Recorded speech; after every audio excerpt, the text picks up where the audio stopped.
Hello everyone. Hope all of you are safe and healthy. Welcome to IS Baba's Rapid Revision Series for Prelims 2021. This is session 18 and the topics we have are monetary policy and banking system. And the topics we are going to revise are Sudarshan Sen Committee on ARC, the Asset Reconstruction Company, and the Bad Bank, both of them in the wake of rising non-performing assets. Correct? Then different stances taken by RBI, the hawkish, dovish stances, etc. we discuss. Then RBI's revised guidelines for priority sector lending, the new guidelines that has come recently. Then credit default swap, how it occurs. Then targeted long-term repo operations, so why they are in use and how they function. Then cooperative banking, digital payment index that has come up recently, and bond yields and bond prices, how they are related, and what are blank check companies. Coming to the first topic, Sudarshan Sen Committee. The Reserve Bank of India recently set up a committee to study about asset reconstruction companies in the nation. And the terms of reference are legal and regulatory framework applicable to the ARCs, role of ARCs under Insolvency and Bankruptcy Code, to review the business and models of ARCs. Why the issue arose was that the regulatory guidelines for ARCs were given by SARFAESI Act and that was enacted way back in 2002. So there is lack of updation regarding the business procedures, laws, regulations, etc. regarding ARCs, and new provisions of Insolvency and Bankruptcy Code, like every ARC or the Debt Recovery Tribunal or whoever participates in insolvency resolution, they have to have insolvency professionals and they have to be approved by insolvency professional agencies.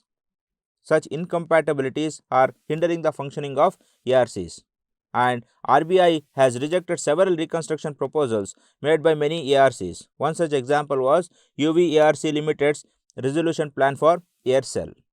So in this way, the committee has been set up. The committee is yet to provide the recommendations, and when it provides, you will get back and update it. Then come to next topic, the bad bank. The bad bank was in news because the fiscal stability report of RBI said that the non-performing assets are going to rise to 12.5% by March 2021. And moreover, economic survey said that those companies which delay the resolution of non-performing assets, they do not have a sound economic prospects. So in order to have a proper economic prospects, early resolution of NPAs are a must, and several economists, they have suggested that you have to have a bad bank for proper resolution of non-performing assets. So what are the key points of bad bank? Bad bank does not involve itself in lending and taking deposits, but it helps to make commercial banks clear their balance sheets and resolve bad loans. Okay, then the process of taking over bad loans is generally below the book value of the loan. Or in other words, if you have taken 100 crores of loan and adding the interest, it has become 110 crores. So this is the book value, and the bad bank will take the loan for 105 or 106 crores, so that it will be helpful for you as well. Then bad bank tries to recover as much as possible from the bad loans. So there is no guarantee that 100% recovery will be done. Then in 2009, McKinsey and Company, they identified 4 models of bad banks. So we discussed the 4 models here. One was the on balance sheet guaranteed bad bank. Here the bank uses some mechanism to protect part of its portfolio against losses. So what it does is that in the balance sheet provides for profits and losses, we know that. So in the losses section, some part will be relegated or it will be set, which are labeled as the bad loans, and for this part of loans, some government bonds will be pledged. So this is how they just make sure that this part will be relegated and this will not interfere to other part of the balance sheet. So while it is simple to implement, this is difficult because investors, they will not get to know whether this balance sheet is foolproof or not. So this part on which you are guaranteeing a government bond, you will not show it to the outer market. Yes, then the next model is that internal restructuring. So in this, bank creates a separate unit to hold the bad assets. So you will remove it from the balance sheet and you will have a separate department to look into the bad loans. And here the restructuring occurs. How restructuring occurs is that you can increase the duration of repayment. So if you have availed 100 crores of loans for 1 year, so this repayment period can be increased to 2 years, or might be the interest might be reduced from 6% to 4%. So such restructurings will be taken up by this department which is being set up. And this solution is more transparent but does not isolate the bank from the risk. So even though you remove this part from the balance sheet, but this loan is within the company itself, friends. Correct? Then coming to the next, special purpose entity. Here the bank transfers its bad assets to another organization that is typically government backed. So this can be related to this one. Here not the government bonds is backing the balance sheet, the government itself is backing. Government says that you earmark those bad loans and keep it separate, and I will guarantee saying that if you default or if you don't get the payment back, I will provide the necessary capital. However, it requires significant government's participation, and this is the drawback of this. And then comes the bank spin-off or the bad bank spin-off. Here bank creates a new independent bank to hold the bad assets. So when it creates a new independent bank, this completely isolates original bank from the risky assets. Correct? Now the bad loans are completely out of the bank's balance sheet. But in order to set up an independent bank, this bank which has the bad loans, it has to act as a promoter to this bad bank. So no one will come and promote a bad bank. You cannot expect the market players to come and support or fund a bad bank. You will have to have a majority shareholding in that. So once again, all the models have their own advantages and disadvantages. But however, this was the broad structuring of bad banks by McKinsey and Company. Then coming to the next, different stances of RBI. So RBI is being taking hawkish, dovish, accommodative stances. So we will discuss what are those stances and whether it was prudent on the part of RBI in order to take up those stances. Why in news? Because as the inflation is rising, there is an urge from the experts for the RBI to take a hawkish stance. But however, RBI continues to take a accommodative stance. So coming to first, hawkish monetary policy stance. In order to keep inflation in check, hawkish stance favors for high interest rates. So when you stipulate high interest rates, banks will not borrow money from RBI and people in turn will not borrow money from the bank. So people will be having less money and in turn they will not spend money. There will be less money in the market, leading to less demand, and that will reduce the prices of common goods. So hawkish monetary policy helps in reducing the rising inflation. Then comes the dovish monetary policy.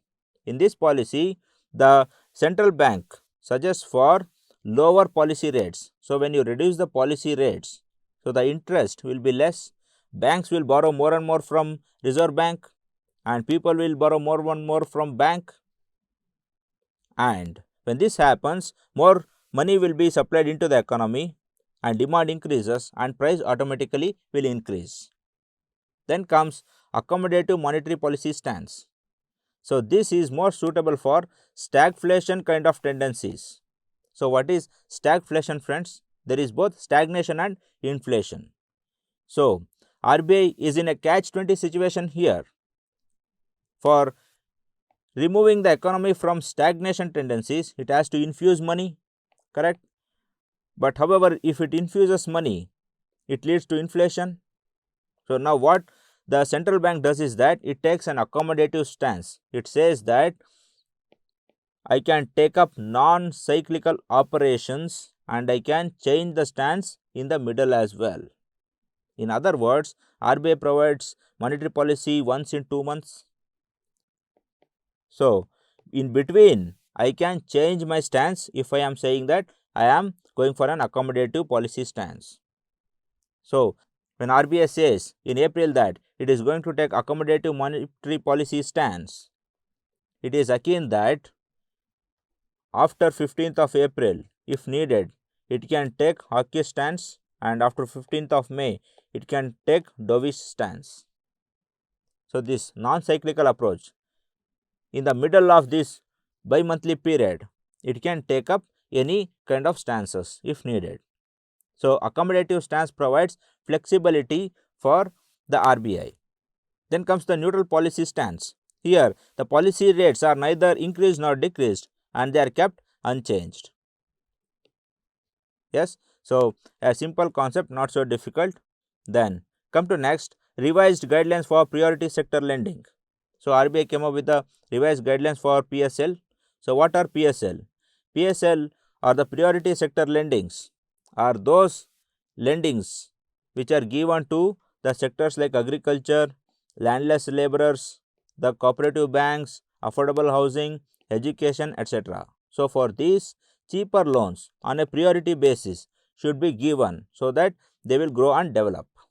Yes, so RBI mandates banks to lend a certain portion of their funds to specified sectors like agriculture, micro, small and medium enterprises, export credit, education, housing, social infrastructure, renewable energy, among others.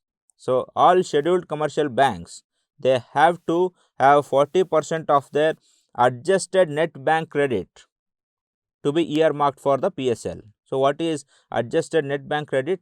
It is that part of the credit that is left with the bank after the bank repays its loans and interests.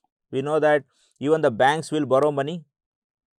So after it repays the loan it has borrowed and after paying the interest, whatever money that is left, that is the adjusted net bank credit. So out of this adjusted net bank credit, 40% has to be earmarked for PSL. And for RRBs and cooperative banks and small finance banks, it is a whopping 75%. The 75% should be earmarked for PSL. And the idea behind this is to ensure that adequate institutional credit reaches some of the vulnerable sectors of economy which otherwise may not be attractive for banks from the profitability point of view. Correct? So once again, not so difficult a concept, but new guidelines are a bit tricky. We will look into them. The new guidelines for PSL says banks can finance the startups of up to 50 crores. So if you are going for a startup, you can avail a loan of 50 crores in one shot. Then PSL guidelines also provides loans to farmers for installation of solar power plants, for solarization of grid connected agricultural pumps, and loans for setting up compressed biogas plants. So these are the micro loans for renewable energy for the farming sector. Then high credit limit for farmer producers organizations undertaking farming with assured marketing of the produce at a predetermined price. So what is this? This is nothing but a contract farming. So revised PSL guidelines says that you will be having higher credit limit if you are opting for a contract farming. So this was a boost given to contract farming in the revised PSL guidelines for farmer producers organizations. Then credit limits have been doubled for renewable energy, that is, if you are setting up a windmill or a solar power generator or a generator from biomass, you can avail a loan of up to 30 crores in one shot. Then up to 10 crores for health infrastructure can be availed. So if you are going to set up a community hospital, you can borrow up to 10 crores in one shot. Then up to 5 crores for schools, and drinking water facilities, etc. So the limit has been doubled. Earlier it was 2.5, 5 and 15 crores. Then the revised PSL guidelines also provides for ranking the districts on the basis of per capita credit flow to the priority sector. So what is this per capita credit flow? That is per head inside the district, how much you are providing as a priority sector loan. Correct. This ranking is aimed for building an incentive framework for the district with low flow of credit and a disincentive framework for district with comparatively high flow of priority sector credit. So there are some districts with a high PSL flow and some with a low PSL flow per capita. So in order to bring them under equal platform, the ranking has to be done, and after ranking is being done, higher weightage has been assigned to priority sector credit in identified districts where priority sector credit flow is comparatively low. That is, from fiscal year 2021 to 22, 125% would be assigned to the incremental policy sector credit in the identified district where the per capita PSL is less than 6,000, and lower weight 90% would be assigned for incremental policy sector credit in the identified district where per capita PSL is more than 25,000. So the statements look trickier. In crude form, it is that, so if you have a bank in a low PSL credit district, so you will be having a high boost in your ranking if you provide the PSLs.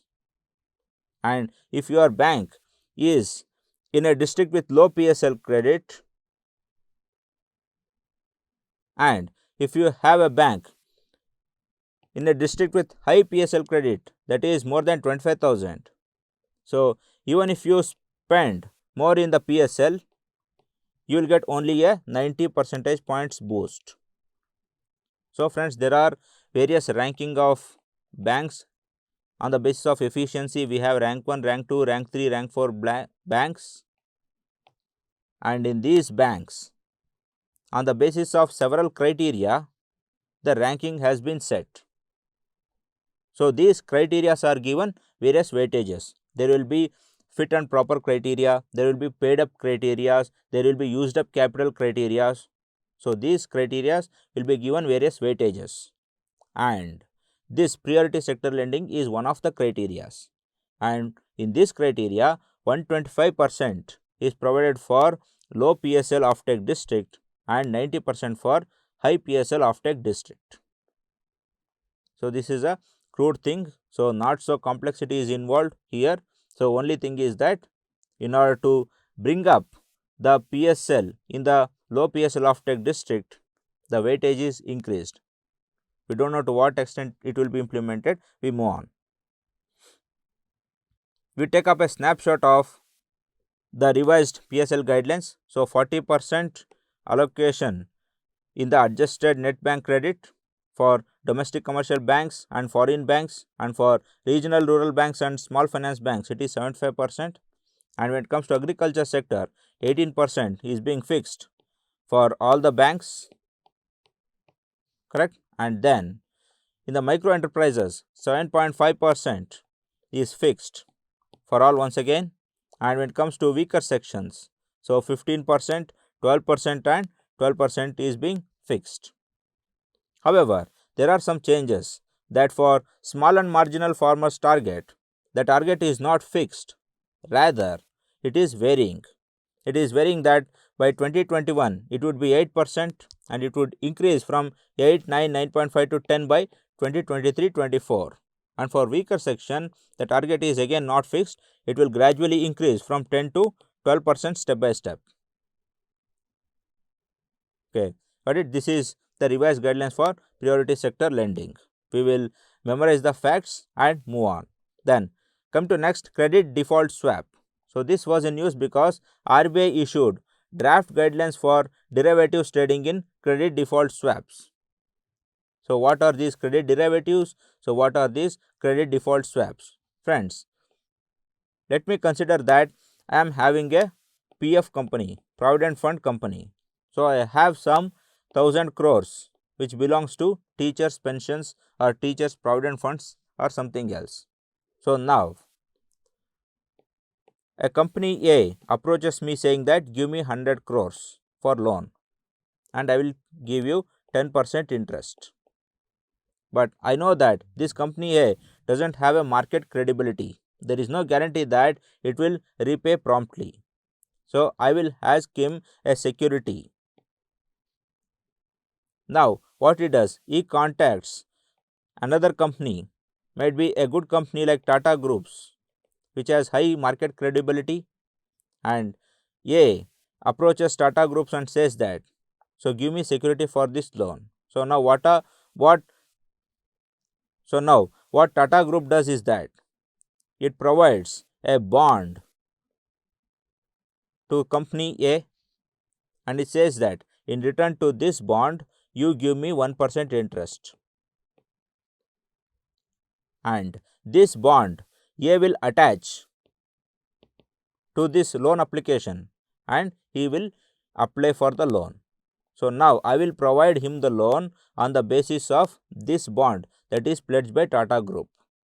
So this bond which Tata Group gave is the credit derivative, and this process is credit default swap. So once A defaults, then Tata Group will give the money.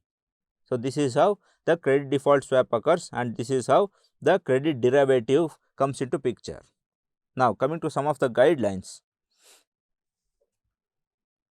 Non-retail users will be allowed to do the transactions in credit derivatives for the purpose of hedging and others.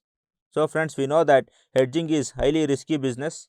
So earlier government or the RBI never allowed the credit derivatives to work on the hedging funds. So who will provide those pension funds for hedging purposes where there is no guarantee of return at all? But however, some relaxation is given for non-retail users. Non-retail or the wholesale, or in other words bulk users. So if I am having 100 crores of provident fund in my company, I am a retail user. I cannot provide my funds for the hedging funds. I cannot provide security for another company wherein it invests in a hedge funds. But if I have 1000 crores, so I am a non-retail user, I am a bulk user, I am a professional credit derivative expert. So when I am having so much of money, I can provide a security to a company which invests in a hedge fund. So some relaxation is given for non-retail users. I hope you got it. Then the person who is resident in India and a non-resident can participate in the market. Yes, earlier NRIs were not allowed, but now NRIs can participate. So one more relaxation. Then exchanges can offer standardized single name CDS contracts by specifying guaranteed cash settlement. So when I am availing for a loan, I need not take the corporate's name, I need not take the company's name, I can even avail the loan on my single name. So and other companies can provide security for my loan on the basis of my single name. So you need not have various stakeholders, even the single individuals, they can avail for credit derivatives, that too with the guaranteed cash settlement. So if you have a guaranteed cash settlement, that I will provide the cash itself. So nothing like I will provide you shares and you take dividends from that, all those things are not allowed. So after 5 to 10 years, if that person defaults, I will go and give you the cash alone. So if that happens, then single name CDS can happen. So coming back to that same example, instead of company a person A can avail the credit derivative of Tata Group if Tata Group gives in writing that if he doesn't give back the money, I will give cash, not any bond or anything of such sort. Correct? So this is what the single name CDS means. Then commercial papers, listed or unlisted, rated rupee corporate bonds, unrated bonds. So all these instruments are eligible for CDS. So you need not be having only the debt bonds or the share bonds or the government securities. So all these can be issued. So instead of just the credit derivative which I spoke in the Tata Group, the Tata Group can provide any of these certificate and it can assure that I am providing security for the company A. So these are some of the guidelines. So though they are tricky to understand, they are easy once we understand them. Hope you have understood. Then come to next, the targeted long term repo operations. So why in news? Because Reserve Bank of India has said it will conduct on tap targeted long term repo operations for an amount of rupees 1 lakh crore to ensure comfortable liquidity conditions in the system. Yes, we have seen in the newspaper that RBI has come up with 50,000 crores of targeted long term repo operation for banks and remaining 50,000 crore for NBFCs and small finance banks. Correct. So now what is all about long term repo operation? We will discuss. Basically, repo rate is that rate at which banks borrow from RBI. Correct. And generally these are short term durations, that is 3 to 28 days only. Now come to the normal market. So in the normal market, short term loans will be having lower interest rates. I hope you agree with that, because if I take a 1 lakh rupee loan and if I say that I am giving it in the next week, the interest will be lesser. If I take the same 1 lakh loan and if I say that I will give back in the 1 year, then the interest will be automatically hiked. So the same way, the long term maturity period comes up with longer interest rates everywhere, even in the banks, even in the RBI and bank, everywhere. But what this long term repo operation does is that it will provide the same long term loan in the short term interest rate, in the prevailing repo rate. So this is nothing but providing long term loans in a cheaper rate. Correct. So RBI is providing long term loans in a cheaper rate because to infuse money into the economy. But it is called targeted long term repo operation because if RBI wants these LTRO funds to be invested in the investment grade corporate debt, so you will provide the money which you take from LTRO to the investment, not for consumption. You will not provide loans for cars, luxury houses, etc. Rather, you will provide fund for startups, corporates, so that they will invest and make profits out of it. Got it? So this is how targeted long term repo operations come up.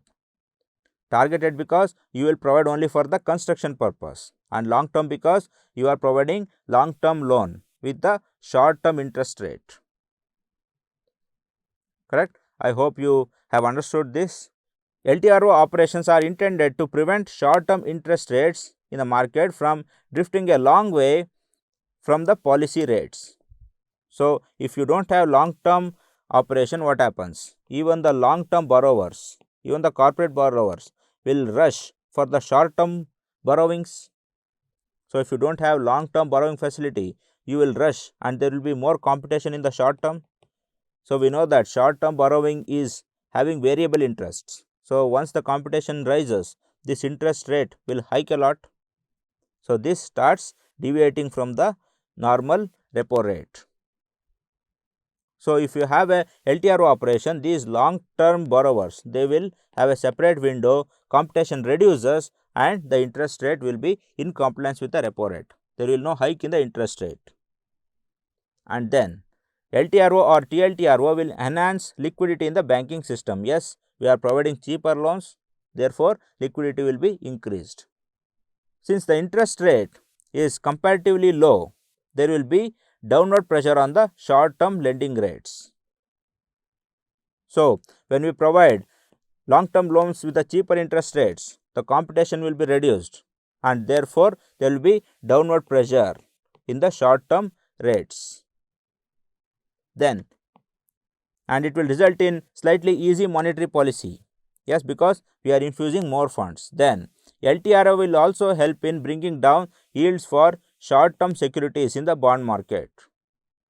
Yes, once again, if bank is not providing short-term loan, people will go for the bond market and they avail for long-term loans via short-term securities, and even in the bond market they will cause the interest rate to hike. So once they have this formal banking structure wherein they can avail the loan from the banks with the cheaper interest rates, the interest in this short-term securities will also decrease. So it's all about competition. Overall, we can say that once you have a long-term repo operation, you will have less competition in short-term interest rates in the banking system and short-term bonds in the corporate system, and there will be more infusion of money into the economy.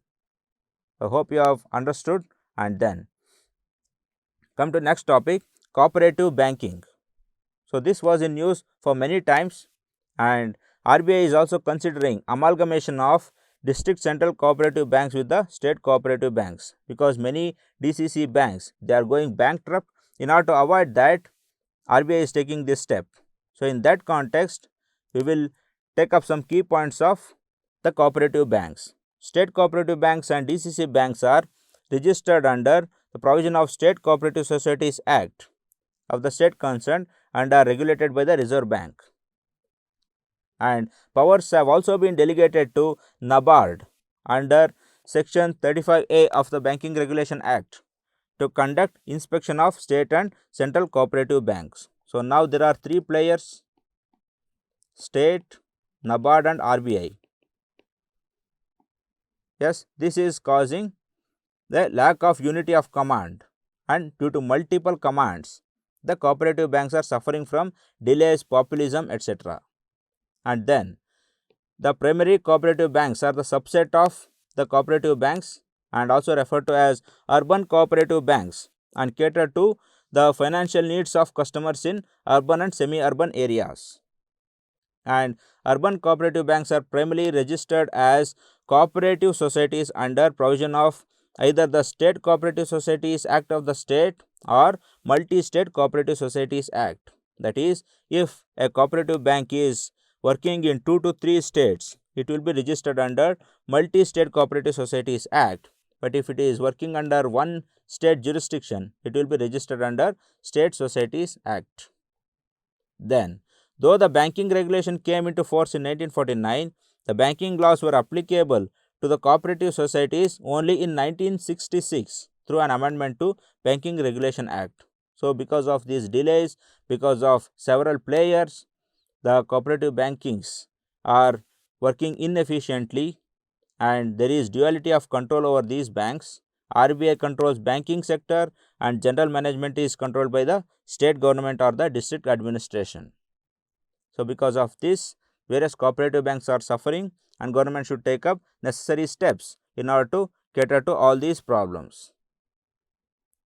Then come to next topic, Digital Payment Index. The Reserve Bank of India has released the Digital Payment Index, which measures the extent of digitization of payments in India, and it has several features like the payment enablers, that is those which enable digital payment like the internet connection, mobile, Aadhaar, bank account, participants and the merchants, etc.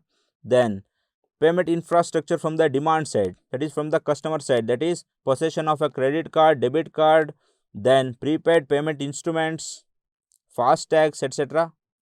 And then payment infrastructure from the supply side, that is bank branches, business correspondents, ATMs, QR codes, etc.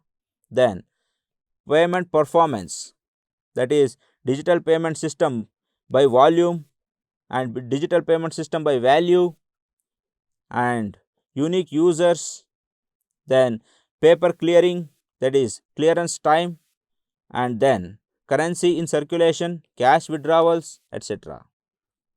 Then consumer centricity, that is awareness and education, then declines or ascendance in the digital payment and the complaints and frauds and the system downtime, that is at what time the system will boot and reboot. So these are some of the areas of criteria wherein RBI as benchmark for digital payment, and these have various weights.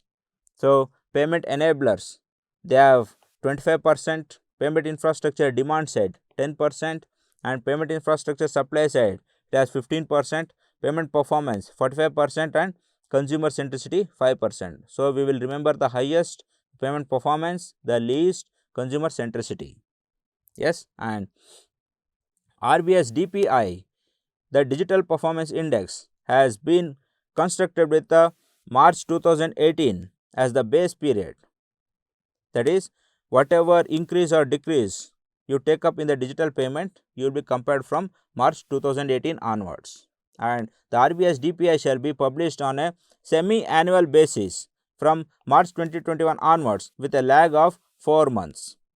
That is, it will be provided once in 6 months, and January's DPI will come by April. Okay. These parameters enable the measurement of deepening and expansion of digital payments in the country over different periods of time. Yes, truly it does. So this is all about the digital payment index. Then come to next topic, bond yields.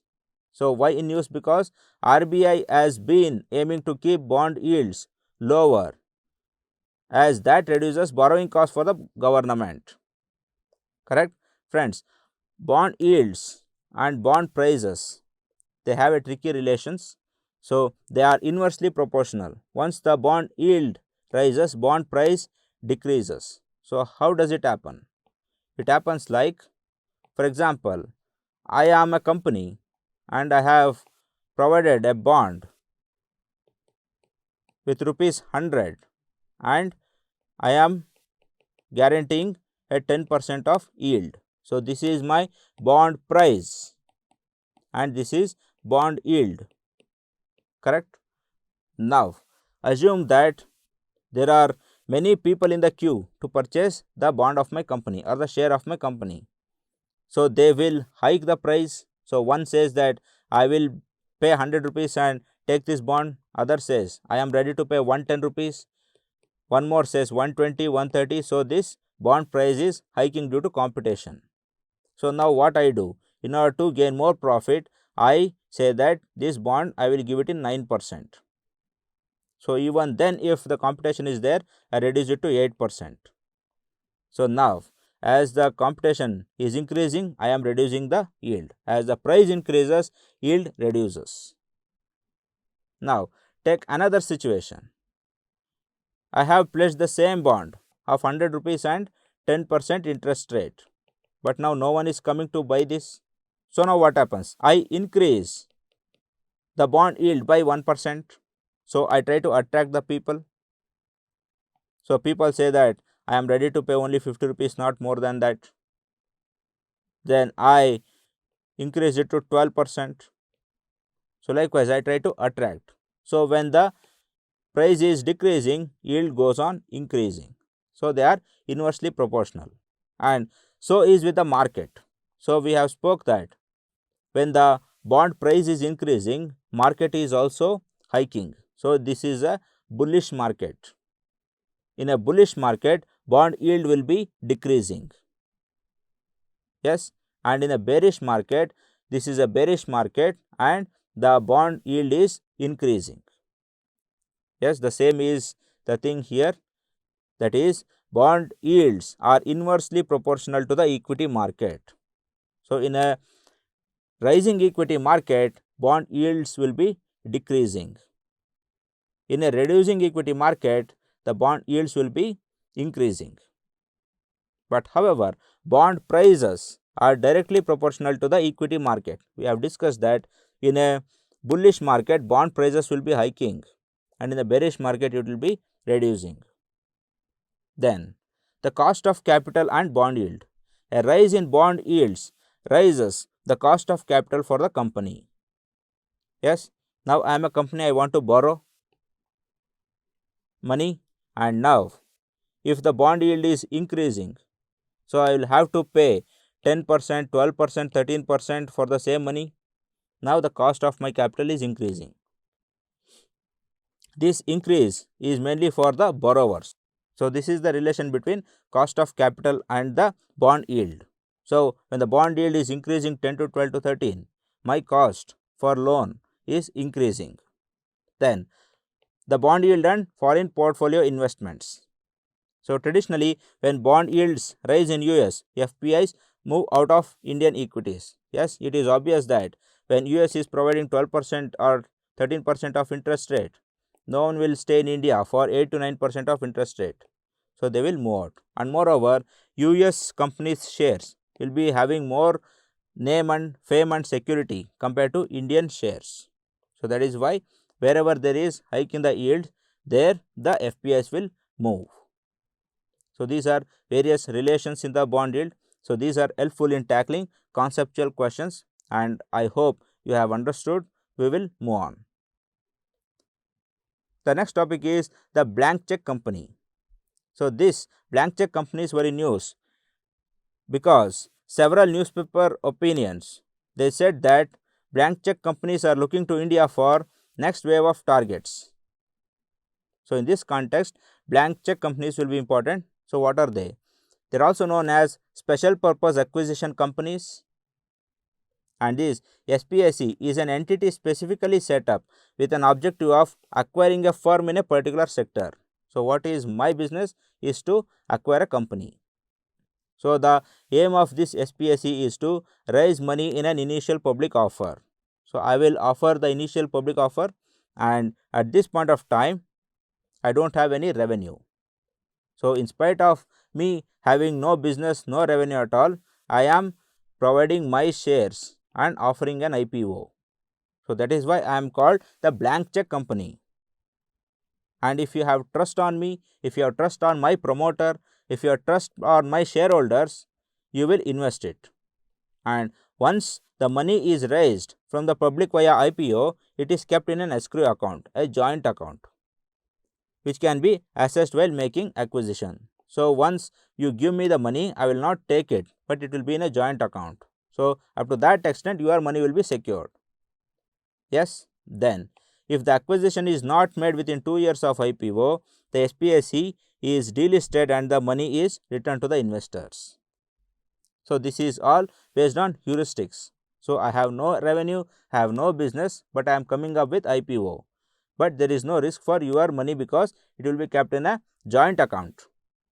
Correct? Now, if I could not make anything, if I couldn't acquire the company, I will give you back. But if luck favors me, if you give me money and if I acquire, so I can become a great businessman.